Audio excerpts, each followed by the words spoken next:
A Course in Miracles. Text, Chapter 4. The Root of All Evil. Section 5.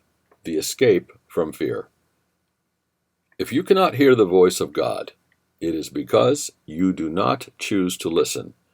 The fact that you do listen to the voice of your ego is demonstrated by your attitudes, your feelings, and your behavior. Your attitudes are obviously conflicted. Your feelings have a narrow range on the negative side, but are never purely joyous. And your behavior is either strained or unpredictable. Yet this is what you want. This is what you are fighting to keep, and what you are vigilant to save. Your minds are filled with schemes to save the face of your egos, and you do not seek the face of God. The glass in which the ego seeks to see its face is dark indeed. How can it maintain the trick of its existence except with mirrors? But where you look to find yourself is up to you. We have said that you cannot change your mind by changing your behavior. But we have also said, and many times before, that you can change your mind. When your mood tells you that you have chosen wrongly, and this is so whenever you are not joyous, then no, this need not be. In every case, you have thought wrongly about some soul that God created and are perceiving images your ego makes in a darkened glass. Think honestly what you have thought that God would not have thought, and what you have not thought that God would have you think. Search sincerely for what you have done and left undone accordingly, and then change your minds to think with God's. This may seem hard to you, but it is much easier than trying to think against it. Your mind is one with God's. Denying this and thinking otherwise has held your ego together, but has literally split your mind. As a loving brother, I am deeply concerned with your mind and urge you to follow my example as you look at yourselves and at each other and see in both the glorious creations of a glorious Father. When you are sad, know that this need not be. Depression always arises ultimately from a sense of being deprived of something you want and do not have. Know you are deprived of nothing except by your own decisions, and then decide otherwise. When you are anxious, know that all anxiety comes from the capriciousness of the ego, and need not be. You can be as vigilant against the ego's dictates as for them. When you feel guilty, know that the ego has indeed violated the laws of God, but you have not. Leave the sins of the ego to me. This is what atonement is for.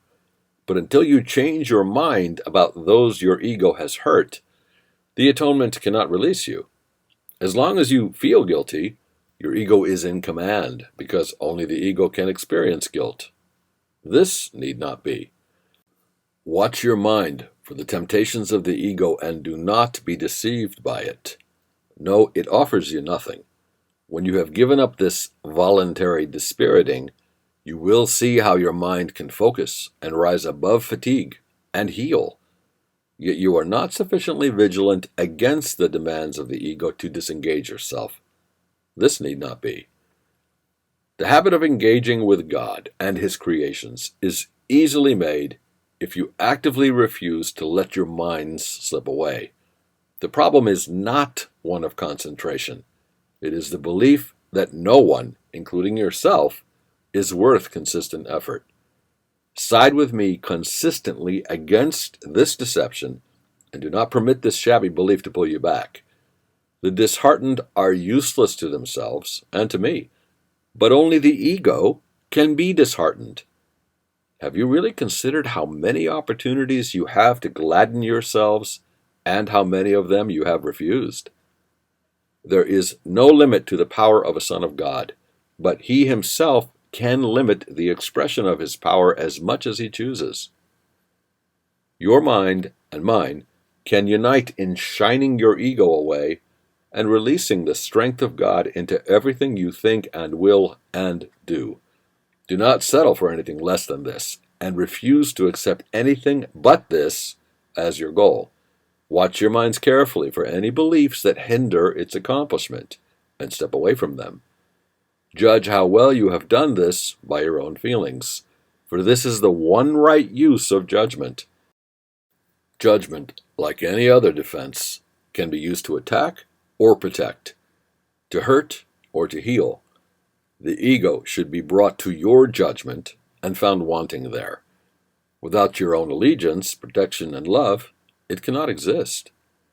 Judge your ego truly, and you must withdraw allegiance, protection, and love from it. You are mirrors of truth in which God Himself shines in perfect light. To the ego's dark glass, you need but say, I will not look there because I know these images are not true. Then let the Holy One shine on you in peace, knowing that this, and only this, must be. His mind shone on you in your creation and brought your mind into being. His mind still shines on you and must shine through you. Your ego cannot prevent Him from shining on you, but it can prevent you from letting Him shine through you. The first coming of Christ is just another name for the creation, for Christ is the Son of God.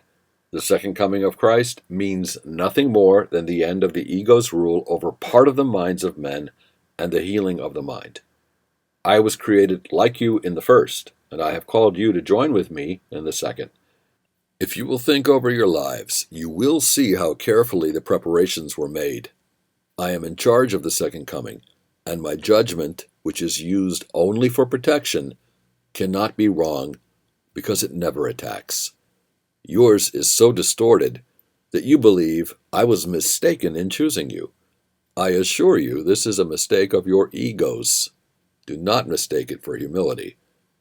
Your egos are trying to convince you that they are real and I am not, because if I am real, I am no more real than you are. That knowledge, and I assure you that it is knowledge, means that Christ must come into your minds and heal them. Although I am not attacking your egos, I am working with your higher mind, whether you are asleep or awake, just as your ego does with your lower mind. I am your vigilance in this, because you are too confused to recognize your own hope. I was not mistaken.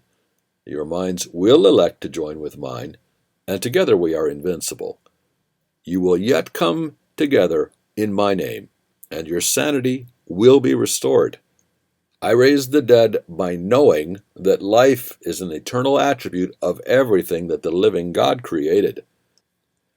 Why do you believe it is harder for me to inspire the dispirited or to stabilize the unstable? I do not believe that there is an order of difficulty in miracles. You do. I have called, and you will answer. I know that miracles are natural because they are expressions of love. My calling you is as natural as your answer, and as inevitable.